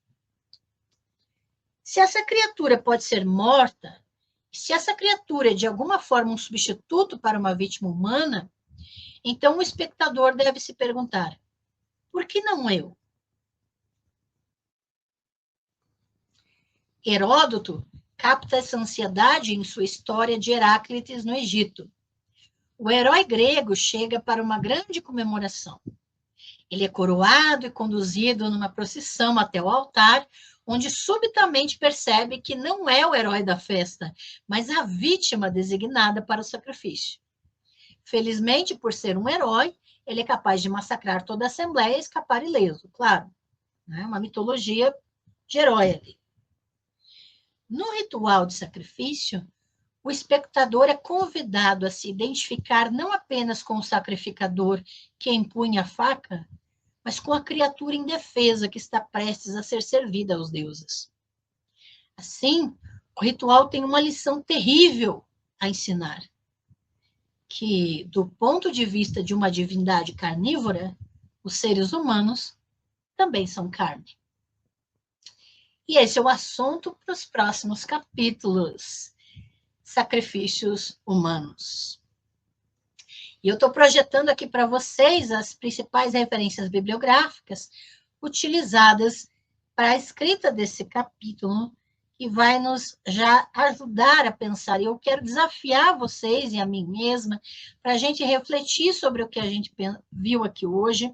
Se puder, assista novamente essa live pensando nas questões colocadas, principalmente porque cada um precisa ter um posicionamento coerente com a sua própria consciência e coerente também em todos os aspectos da sua vida, sem querer ferir a autonomia do outro. Tá? Lembrando que o próximo capítulo deste livro, que é o terceiro capítulo chamado A Verdadeira Marca da Besta, vai ser a live do dia 12 de março, tá? Já daqui a 2 semanas, tá? Daqui a 2 semanas já vamos para o terceiro capítulo, às 19 horas, no terceiro capítulo do livro Ritos de Sangue. Na próxima semana, dia 5 de março, às 19 horas, vamos receber a pesquisadora Kelly Gouveia para falar sobre a mitologia do tarô, tá? Não percam, gente, imperdível. Nós vamos ter 2 lives com ela em março, uma sobre a mitologia do tarô e outra no fim de março sobre a pesquisa dela, analisando pinturas de um artista esquizofrênico. Tá? Ela trabalha com metodologias comparadas e também com essa pesquisa específica do Museu do Inconsciente. Então, não percam, gente, é maravilhoso esse conteúdo. Tá? Importantíssimo, olhem as novidades. Temos a rifa do mês das mulheres, tá? Por causa da minha saúde, eu não vou poder criar um novo curso em março, e por isso eu estou lançando essa rifa com 3 obras incríveis. O Renascimento da Deusa, da Carol Christ, Quando Deus Era Mulher, da Marilyn Stone, e Mulheres, Mitos e Deusas, tá? Da Martha Hobbs. São 3 livros para uma pessoa só. A rifa é R$ 20 e você concorre aos 3 livros de uma vez, tá? Se você quer 2 chances, você faz um Pix de R$ 40. Se você quer uma chance, um Pix de R$ 20. Lembrando que você precisa informar seu nome e e-mail para concorrer, para eu poder entrar em contato caso você ganhe. Essa rifa vai ser sorteada no dia 30 de março, no sorteio das 17 horas, último domingo do mês, tá? Atenção, não percam. E está lançada a pré-venda da minha tese de doutorado. Finalmente, hein? O livro de Axerá, Aloru Ramá, As Violências das Monoculturas na Supressão do Feminino no Espaço Sagrado, em Perspectiva Feminista Decolonial, minha tese de doutorado, está em pré-venda, e esse produto vai ser lançado dia 22 de março, tá? Nós vamos ter uma live dia 22 de março, eu vou fazer um lançamento online para todas as pessoas, e você já pode reservar o seu na pré-venda. O valor da pré-venda está 120 com frete incluso. É imperdível esse valor, hein? Porque depois não posso garantir. Então, na pré-venda está R$ 120 com frete incluso. Você pode adquirir, né, fazendo o Pix, ou se você quer parcelar, você pega o meu link no Mercado Pago, tá? Só pelo meu Linktree ali, já tem a pré-venda e já tem todas as informações para você adquirir o seu. E não esqueça, tá? Eu preciso do seu endereço, tá? Os envios serão feitos a partir de 24 de março, ok? E quem comprar comigo vai ter dedicatória na obra, tá? São perto de 500 páginas o livro, tá? Então tá baratíssimo esse livro com esse valor. Um livro gigante, minha tese completa, tá? E pela editora Oikos. É uma alegria compartilhar isso com vocês. Dia 22, então, nós vamos ter a live de lançamento e você pode adquirir pelo meu Linktree, onde tem o link para você adquirir o seu exemplar na pré-venda, tá bem? Então, eu agradeço de coração todos os que torceram, né? Estão ansiosos. E lembrando que a rifa do Mês das Mulheres são esses 3 livros de capa dura aqui, ó. Os 3 livros vão para uma pessoa só. Mulheres, Mitos e Deusas, O Feminino através dos Tempos, O Renascimento da Deusa, Carol Christ, e Quando Deus Era Mulher, da Marilyn Stone. Esses 3 livros, a rifa está R$ 20, gente. Imperdível. Vamos ver os comentários aqui.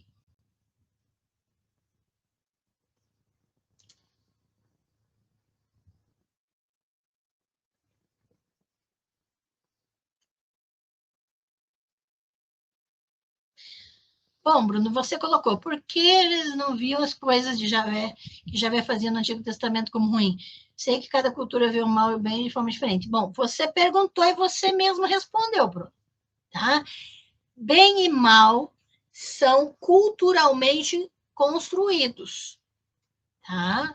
Cultural e socialmente construídos. Não existem universais de bem e mal. Tá bem?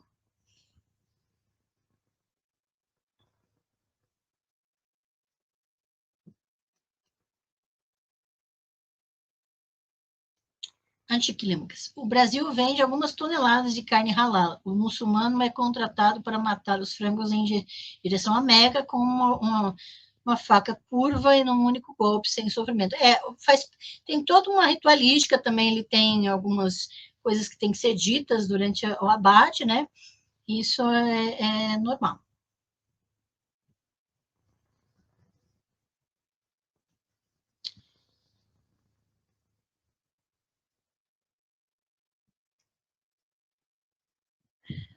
Água limpa. É verdade que Jó não se rendeu a Deus ou a narrativa bíblica está errada? Não, a narrativa bíblica não é uma questão de certo e errado, tá? Porque isso são narrativas de povos específicos, então a gente não vai dizer que o outro povo está errado. Lembra que a gente acabou de ver que certo e errado é diferente de povo para povo, tá? Mas a questão ali é que o texto hebraico é diferente das traduções. Os tradutores é que mudaram a tradução, tá? E eu tenho um curso sobre o livro de Jó, Submissão versus Resistência. Se quiser entender essa passagem, como não é assunto da live de hoje, eu não sou obrigada a te responder, né? Mas eu tenho um curso específico sobre isso. É só entrar no meu Linktree, que está no chat fixado lá em cima, ou na descrição de todos os vídeos aqui do canal. No meu Linktree tem o curso de Jó, tá? Em que eu trabalho o texto capítulo a capítulo a partir do texto hebraico. E daí nós mostramos os problemas da tradução, tá bem? Então, recomendo assim, eu sei que a reação da maior parte das pessoas é emocional, né? Ah, tá errado. Ah, o que é isso? O que está acontecendo? Não, isso que se falou de errado. Isso é resposta emocional. Nós não vamos trabalhar com isso aqui, tá bem? A gente vai trabalhar com calma, com informação, que é mais seguro e responsável. Combinado?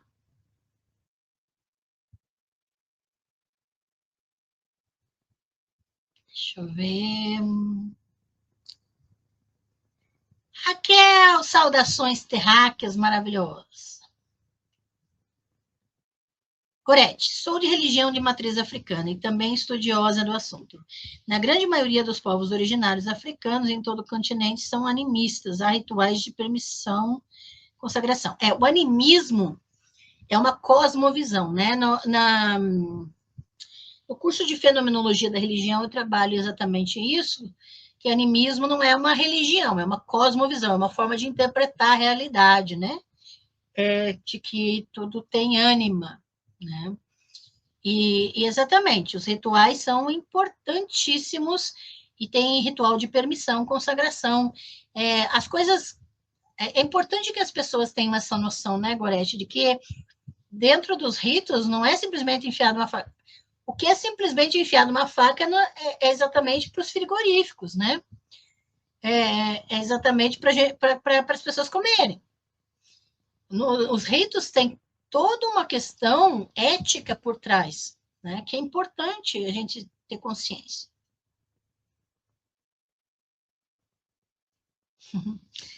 Obrigada, Mari. Live maravilhosa. Assim, Gorete continuou. E agradecimento, pois colher um legume, uma folha é sagrado. São considerados vivos e têm sangue branco, os líquidos de plantas. Verdade, não é só animais, né? Obrigada, Gorete, por esse complemento. Muito obrigada pelas informações. Importante mesmo, porque a questão da vegetação também é entendido tendo vida. Então, veja como a nossa sociedade ocidentalizada vê vida somente em animais e pessoas. Na maior parte dos povos originários, o que acontece é que esses grupos enxergam a vida até mesmo nas plantas e enxergam que estão matando quando tiram dessas plantas. Então, vejam que, para muitos desses grupos, ver as sociedades ocidentalizadas arrancando árvore à torta e à direita é também como um massacre, uma matança. Então, veja que aquilo que não, como nós somos dessensibilizados, aquilo que não nos afeta, que não nos choca, que não nos dá desconforto, que não nos incomoda, para outras formas de enxergar a realidade, como o animismo, isso também é um massacre, é uma matança, tá? E a gente tem que pensar sobre isso. Então, Mari, não perca a live do dia 5 para saber mais sobre o tarô. A Mari, oba, quero muito esse livro. Sim, então, ó, se preparem, adquiram já na pré-venda, já está lançada a pré-venda para adquirir a minha tese, tá? E aí, dia 22, vamos fazer um lançamento online, e a partir do dia 24 eu já vou começar a enviar para quem adquiriu na pré-venda, tá? Os beijos da Shopee, só esperando o quinto dia útil para garantir o meu. Faz parte, faz parte. A Maria, essa trilogia da Deus é maravilhosa. Sim, eu escolhi os melhores, gente. Eu escolhi os melhores para a rifa, tá? Do mês das mulheres. Isso aqui, gente, é porque eu não vou ter condições de saúde de fazer um curso novo agora em março. Então, adquira os cursos até 28 agora de fevereiro de 2025. Ainda está valendo o pacote promocional, 35 cursos a R$ 900. Lembrando, 35 cursos com aulas gravadas, atendimento personalizado, certificado, tá? E uma biblioteca digital para cada curso. Tá? Então, é muito conteúdo. Como já disseram várias pessoas, é um mestrado, tá? Vale quase como um doutorado. Então, é importantíssimo, é conteúdo atualizado com pesquisa. Então, se puderem adquirir o pacote de cursos, esse valor só vai estar até dia 28 de fevereiro de 2025, tá? R$ 900. Você pode parcelar, você pode fazer como quiser. Só entrar no meu Linktree ali e tá todas as informações. Gorete, parabéns pelo livro, você merece, as suas pesquisas são maravilhosas. Obrigada, Gorete. Lilian Silva, tem como comprar sua tese por Pix e mandar endereço para o seu e-mail? Sim, com certeza, querida. Com certeza. Lembrando, meu e-mail é minha chave Pix, tá? Tá aqui meu endereço de e-mail. Você pode fazer, pagar por Pix e mandar para o mesmo e-mail, né? Você manda seu endereço e daí fica tudo certinho, fica até mais fácil, tá? Agradeço de coração, gente. Cláudia Antonieta, boa noite, querida.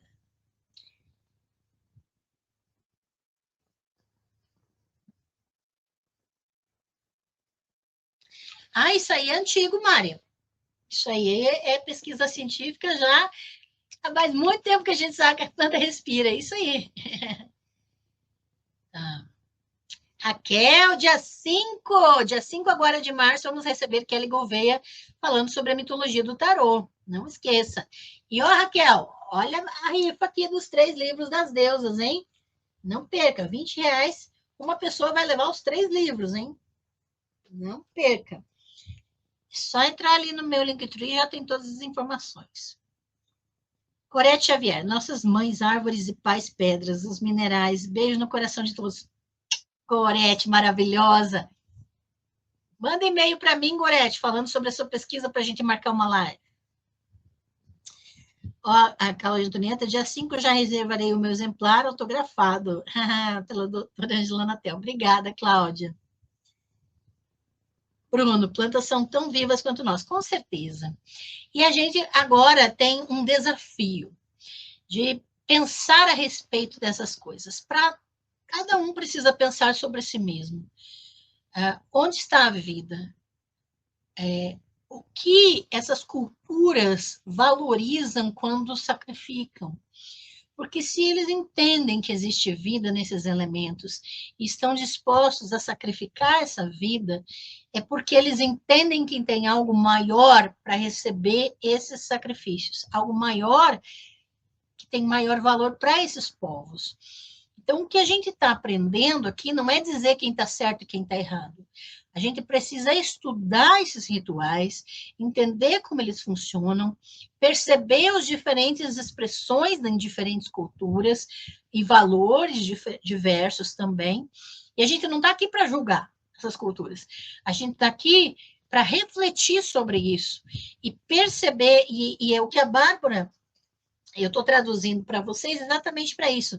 A Bárbara está construindo o conhecimento e a pesquisa sobre diferentes ritos de sangue, exatamente para que quando a gente trabalhe na segunda parte do livro sobre a guerra, a gente tenha mais embasamento para colocar as questões políticas em cima, para falar sobre as questões dentro de seus devidos contextos. Então, é uma construção de conhecimento aqui.